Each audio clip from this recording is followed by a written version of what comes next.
Hey, we're live, Frank. All right. How are you tonight, Commissioner? Doing good. A little muggy out there, but I'm doing good. It's better than cold, right? Yeah. I'm glad to have some warm weather. So I think we're live, and I think we should get the show started. For everybody who's watching, thank you so much for joining us tonight. I would like to introduce to you the one, the only, our fearless leader, Cook County Commissioner of the 16th District, Frank J. Aguilar. Hey, Thank, Commissioner. thank you, Michaela, and welcome everybody. Thank you for joining us to our monthly 16th District Town Hall.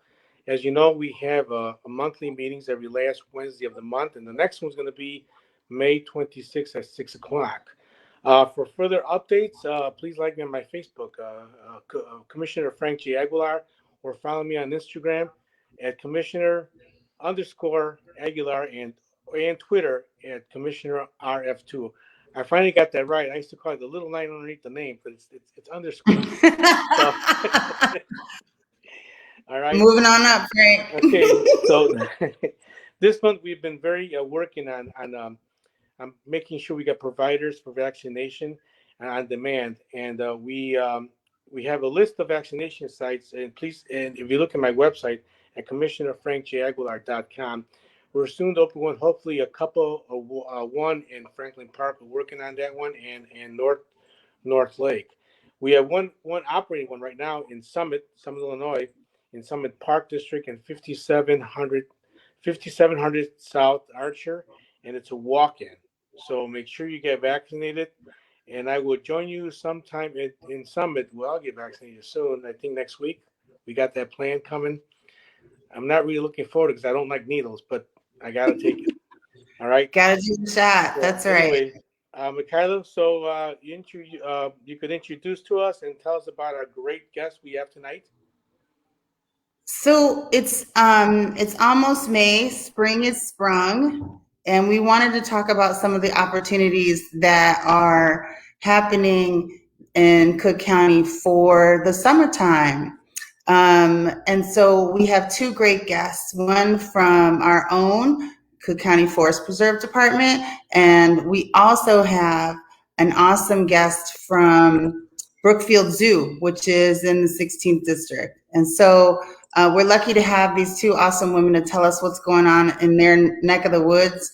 And so let me get straight to it. Oh, and also check our Facebook page. We have some adorable pictures.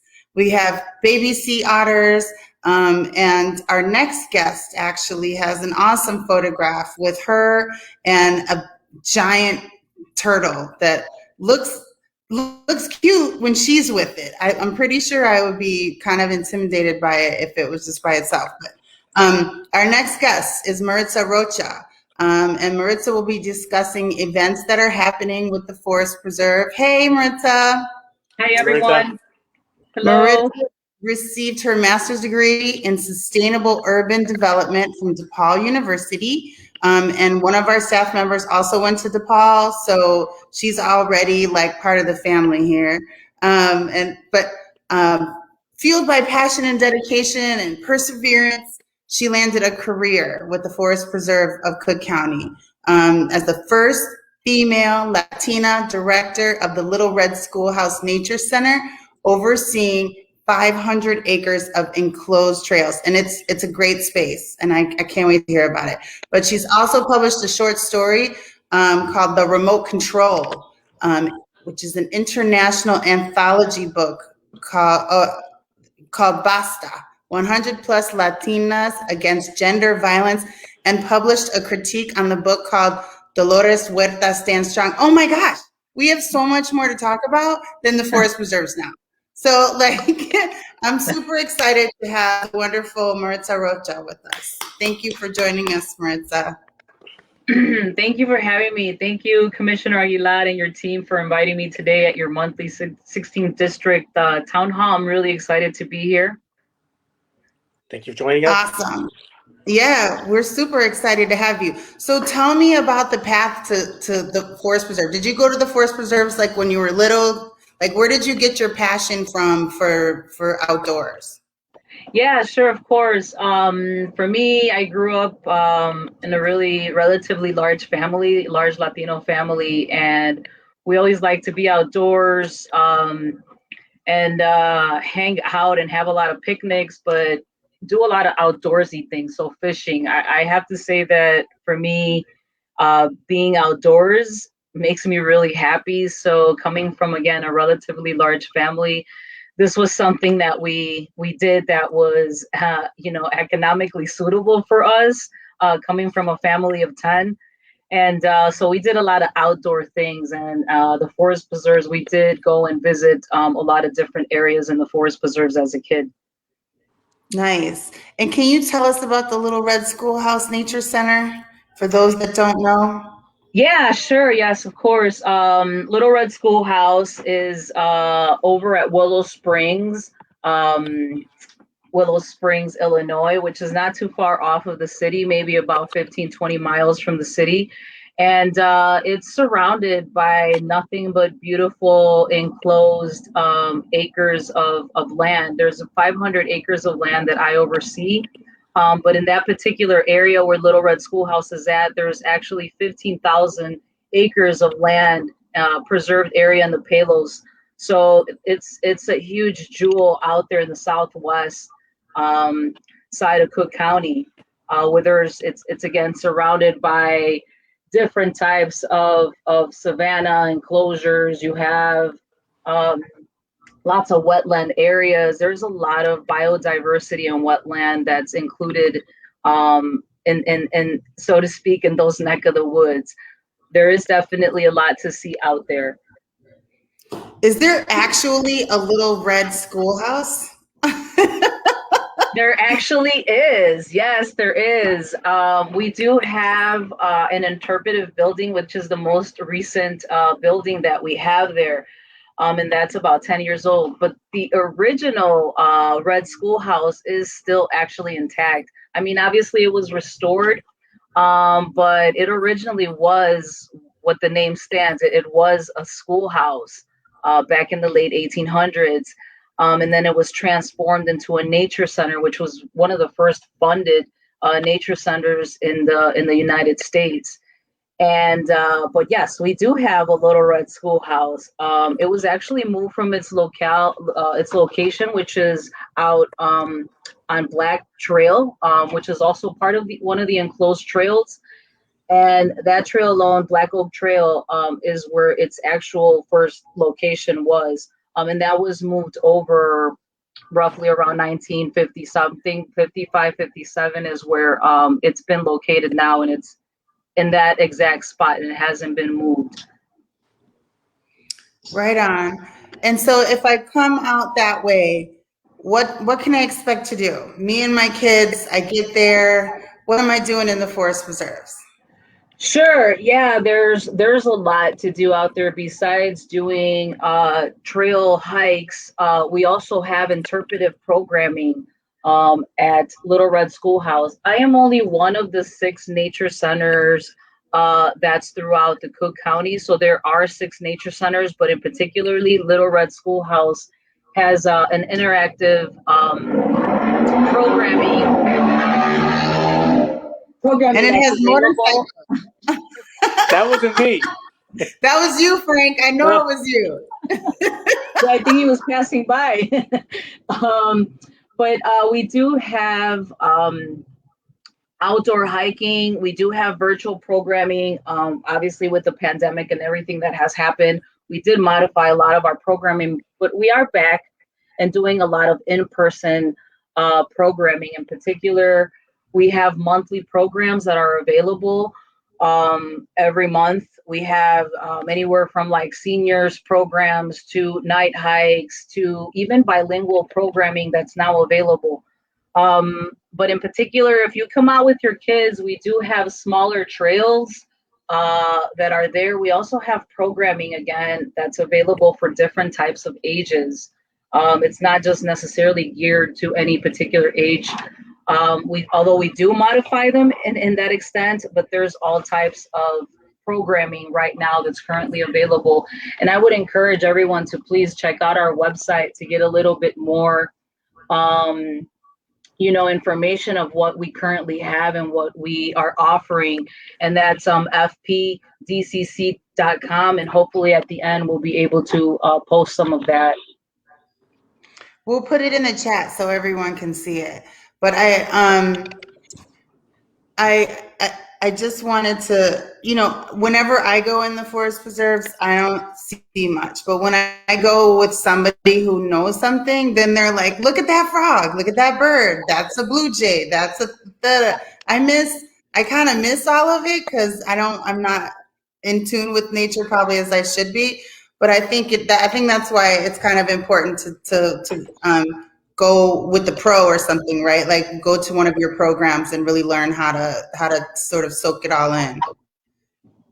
Yeah, it definitely is. A lot of the times it's great to do interpretations in that sense. Obviously, if you come out with your family, we do have some, materials or supplies right now. We do have a welcome tent. So we immediately welcome everyone that's coming out to the preserves. And there you could find out even more information. We have scavenger hunt worksheets that we can give out to you and your family, just to have more of an interactive experience. But it is true, when you have somebody leading any type of programming or even a hike, there's so much more that goes on with interpretation. So yeah, I encourage everyone to check us out on our website. Awesome. Frank, do you have any forest preserve questions?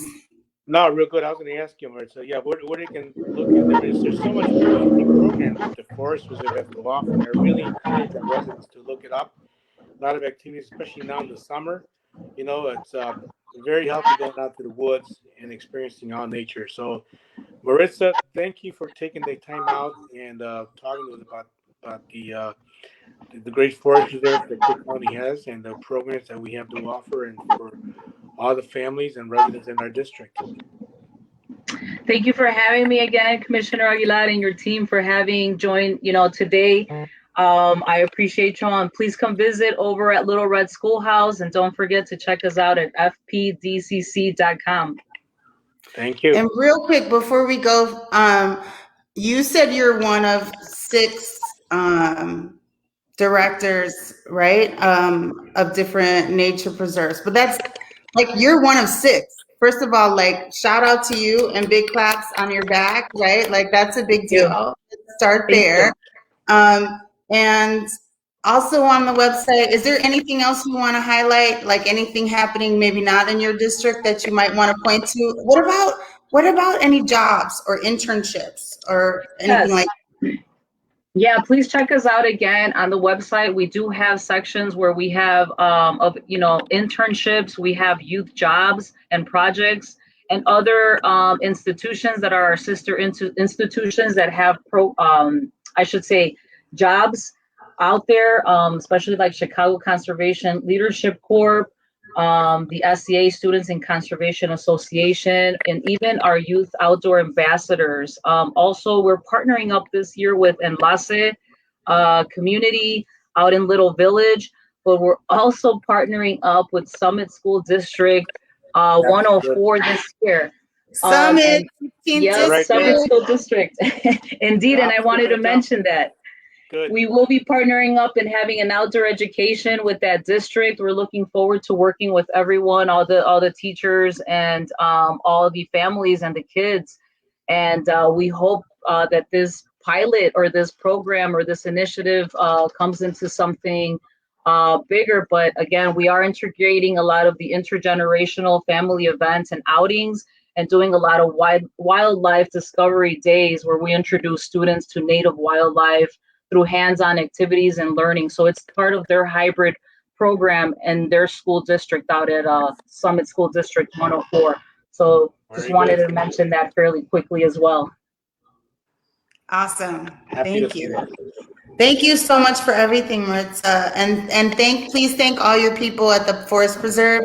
We'll put all this information in the chat too, so that everyone is able to reach out to you guys and get more information about your programs. All right. Thank you so much for having me. Again, thank you. All right, Michaela, again, I guess you're going to choose our second guest. Yes. Second guest. And Animals. Yes. So our very own Brookfield Zoo sent us a friend. So our next guest is Jennifer Baader. She's going to tell us about, hey, Jennifer. Hey. She's going to tell us about bringing the zoo to you. It's a resource for families looking for fun and educational activities to do this spring. And as I mentioned, spring has sprung. I do have this big sweater on, but it was 85 degrees yesterday. You know what I mean? So she'll also share photos and information on the zoo's latest members, Hope the polar bear, and Pascal the river otter, who is my personal favorite. Jennifer received her Bachelor's of Science degree at the University of Illinois. ILL. I, sister, right here with you. Those DePaul people, whatever. And she earned her Juris Doctorate at Chicago Kent College of Law with a certificate in environmental and energy law. Like you're ready to take over the zoo. But we won't tell the CEO that's there right now, but I know you're just waiting. She has held prior positions with the U.S. Environmental Protection Agency, Region 5 Office, the Chicago Park District, Open Lands, and the Illinois Pollution Control Board. She has a passion for environmental law, and that led her to the Illinois House of Representatives. How cool are our guests, Commissioner? I mean, we are bringing real rock stars to this town hall. Especially now the summer's coming, so the fun's going to begin. That's right. So, Jennifer, welcome to our town hall. I'm so glad you're here. I think you have please say hello to everybody, and I think you have a presentation for us, right? Yeah, we've got a little presentation with some pictures because I know people like to see pictures of animals. So we included some of that and just wanted to, again, thank the commissioner and the team for inviting me today to talk about some of the programs we have going on at the zoo. I loved hearing from Maritza about the Little Red Schoolhouse. I remember going there as a child with my grandma. So I would encourage everyone to get out there this spring and this summer. It's a really awesome place to visit. So again, Jennifer Baader with Brookfield Zoo, and you can forward to the next slide. And I want to first bring to your attention that this year is the year we're celebrating the 100th anniversary of the Chicago Zoological Society. So many of you might not realize that Brookfield Zoo sits on land that's owned by the Forest Preserves of Cook County. The Chicago Zoological Society was created in 1921 by the Forest Preserves to run the zoological park that's called Brookfield Zoo. And we've had a really successful relationship with the Forest Preserve since that time, and we look forward to many more years of partnership.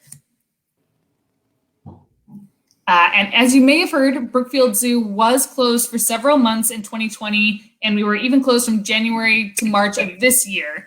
But during that temporary closure, we wanted to keep the connection between animals and our members, guests, and friends alive. And that's why we started the Bringing the Zoo to You program. And this program features over 100 videos that are hosted live on our social media accounts that highlight different animals and areas of the zoo. The topics range from behind-the-scenes chats about zoo commissary and the nutrition department to animal training and medical care. So if you have a favorite animal at the zoo, maybe the giraffes all the way to tiny frogs, we have a video for you on that. So if you're looking for a way to make your kids' time at home entertaining and educational, or if you're just looking for a fun way to break up the day, these Bringing the Zoo to You chats can really help. We also started a series of Bringing the Play Zoo to You activities, where young children can celebrate wildlife and nature from home. And we hope these videos and lessons inspire children to learn more about nature, animals, and do fun activities at home. And so these activities range from everything from insect safaris to nature scavenger hunts, science experiments about ice and wind.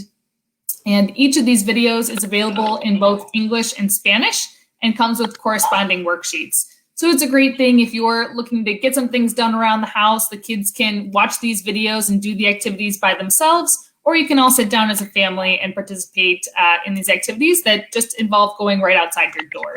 All of these activities can be found on our Brookfield Zoo website.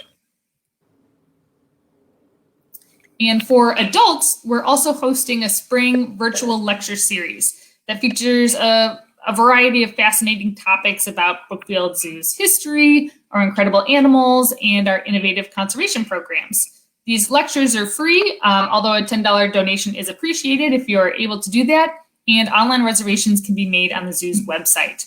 Just yesterday, we had a talk about zoo nutrition and how we plan all of our animal diets. And then coming up on May 12th will be a presentation about our veterinary technicians and animal health and conservation. And on May 25th, we'll be hosting one about the Guam kingfisher, which is one of my favorite birds at the zoo. It's a bird that became extinct in the wild during World War II because warplanes came over with brown tree snakes on their planes and dropped those snakes off. The snakes love the birds, so they became extinct in the wild, but we are now starting to reintroduce them on their home islands, and you can visit these birds at the zoo. And for those of you that love the zoo and are looking for work, we are currently hiring many full-time and seasonal positions. And to give you some details, we're hiring about 70 admissions associates, and these are the positions that work the front gate, selling parking and admission passes, and we have available times for weekends and weekdays. We're also looking for about 20 seasonal groundkeepers and 15 seasonal custodial positions. The time frame for these positions is typically April through December, which is our busiest months, and the work schedule is 40 hours a week. And we are also recruiting for 10 park safety officers. And we are seeking applicants for these areas that work a flexible schedule that could include weekdays or weekends. We also have a high school internship program where you do volunteer work at the zoo. With COVID right now, it's a little bit different. We're doing a lot of virtual conferences, virtual classes, but hope to get those teen scholars back in the zoo soon. So if you have any teens in your life that might be interested in getting started at the zoo, the King Scholar Program is what they look up for that. And all this info is at czs.org. While Brookfield Zoo was closed in January and February because of COVID, we have reopened as of March 1st. There are some things to know, though, if you look to come to the zoo. In accordance with state guidelines, every guest is required to reserve a timed ticket in advance of their visit. So we're only allowed to operate at about 25% capacity. Gives us lots of social distancing room, makes it really safe, but that means tickets are limited, so there are no tickets at the gate. Most indoor spaces are still closed, but we're opening up new animal exhibits every day. There's a capacity limit for those buildings to make them safe too, so sometimes there is a wait to enter. And all guests over age 2 must wear a face covering when you enter the zoo. And then once you're inside, as long as you can social distance, you can take that mask off if you're outside. And there's hand sanitizing stations located throughout the park. If you are looking to visit the zoo this summer, but may not have the resources to do so, you can always check out a museum adventure pass from a local Chicagoland library. Or you can inquire with your local elected official about the Constituent Education Resource Card. And this is a card that elected officials get that allow their constituents to visit the zoo for free. We typically also have 52 free days a year. It might be a little bit different this year given our COVID closures, but we do hope to return to that schedule in 2022. And now the part everyone wants to see, we have some animal photos and news. So if you haven't been to the zoo in a while, there's a lot of new faces that you'll have to meet.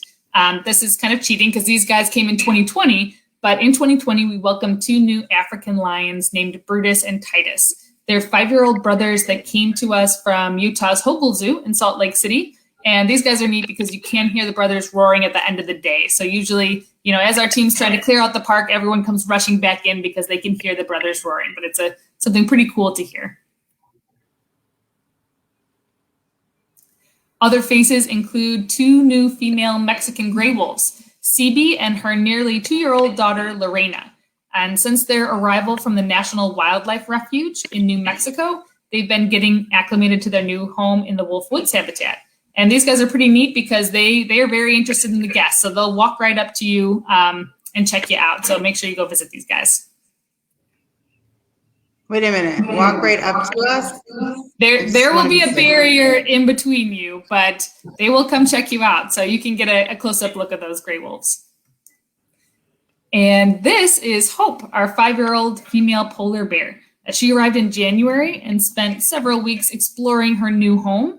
just recently she was introduced to our 14-year-old male polar bear named Hudson. And we're happy to see that the introduction between these two is going well. They're getting to know each other. And while they're doing this, you can see them engage in a variety of normal polar bear behaviors that include open mouth displays, roaring, chuffing, or one bear following the other. And it's a positive sign that we've seen them eating together and sleeping within sight of one another. Hope's transfer to us was recommended by the Association of Zoos and Aquariums Species Survival Plan. And these plans manage the breeding of a species to maintain a healthy and self-sustaining population that's genetically diverse.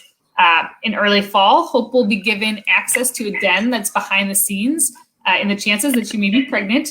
And if she does give birth, the area has cameras in it that will allow us to observe the mom and cubs without disturbing them. So fingers crossed we'll have some polar bear cubs in the near future.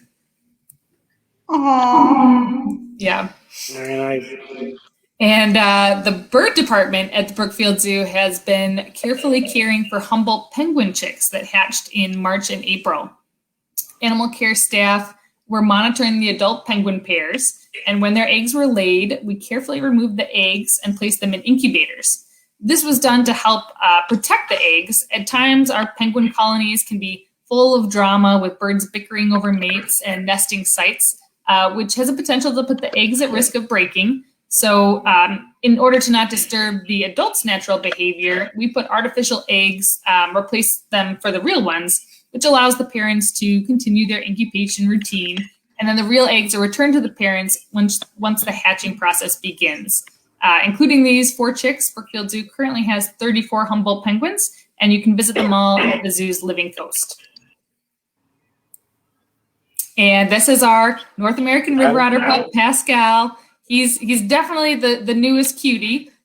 He was born January 20th, and he's being hand-reared by our animal care staff after it was determined that his mom, Charlotte, wasn't able to provide the proper nourishment he needs, but we're hoping to reintroduce him back to Charlotte and his dad, Benny, once he's weaned. He's been growing really rapidly. There's many videos on him at the Bringing the ZBU site. You can check them out. He's growing rapidly, but he has ways to go before he's fully grown. He's recently been introduced to water and is progressing well in his daily swimming sessions. And animal care staff says that Pascal is full of energy and learns new things every day. Like most otters, Pascal is very playful and inquisitive. Not real animals. But wow. Yeah. Talk These about are not. bringing extinct animals back to life. Yeah, this is Wow. no Jurassic Park here, but we do have a special summer exhibit. It's called Dinos Everywhere, and it's here till September. And it does feature 40 life-size animatronic dinosaurs that are located all throughout the park. So you can kind of take a dinosaur safari, walk all around, find them all. But my favorite, we have the world's largest animatronic dinosaur called the Argentinosaurus that when it was living was estimated to be more than 100 feet in length and weigh up to 110 tons. So you can get a cool selfie with that guy if you come visit the zoo. And so I hope you learned a little bit more about what we have to offer this summer. Again, wanted to thank the commissioner and his team for the chance to share these updates, and we look forward to seeing you at the zoo soon. Very good. Thank you, Jennifer. Let us know if you do bring back the dinosaurs, like you did that bird. Yeah. So You'll be the first to know. Please. All right.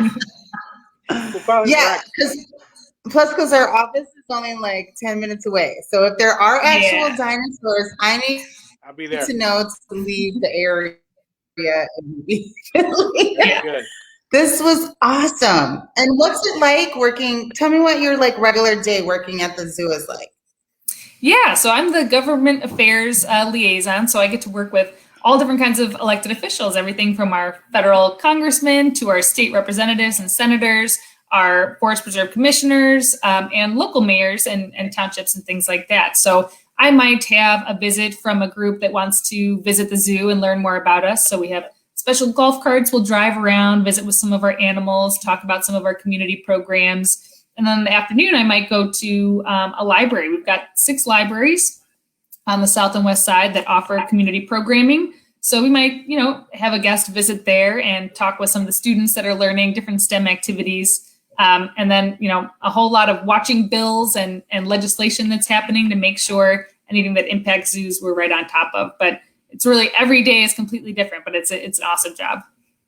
It sounds great. And occasionally does like an otter come and stop by your office or? Sometimes we have an ambassador animal program that was pre-COVID going out into the community. So, groups that might not otherwise be able to travel to the zoo, we could bring an animal out. So we visited a lot of schools, senior homes, veteran groups, things like that. And unfortunately, Pascal was not part of that program, but we got to see anteaters and hawks and all kinds of different animals. Very cool. Very Awesome. nice.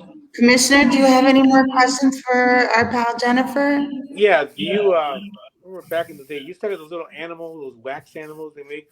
Mm-hmm. Still do? Yes. Oh, yes, we have Molderamas. Yeah. Okay.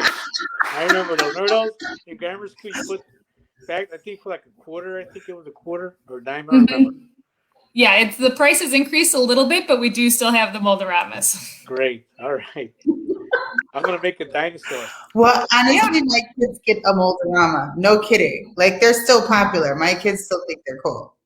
Oh, yeah. Who knew? Different colors. Different colors. And then I got to buy the $30 toy and visors or hat or T-shirt or something. Do they have a stuffed animal of the otter? They probably do. I think we do, yeah. All right. We'll look for one. Yes. My birthday's in June, everybody. Awesome. Okay, great. Well, thank you, Jennifer, for joining us today and sharing the great things that Brookfield Zoo has to offer. And again, I encourage the folks in my district to visit the zoo and bring their children, especially now that hopefully this virus will be gone and we can all enjoy the animals and many programs that you have to offer at the Brookfield Zoo.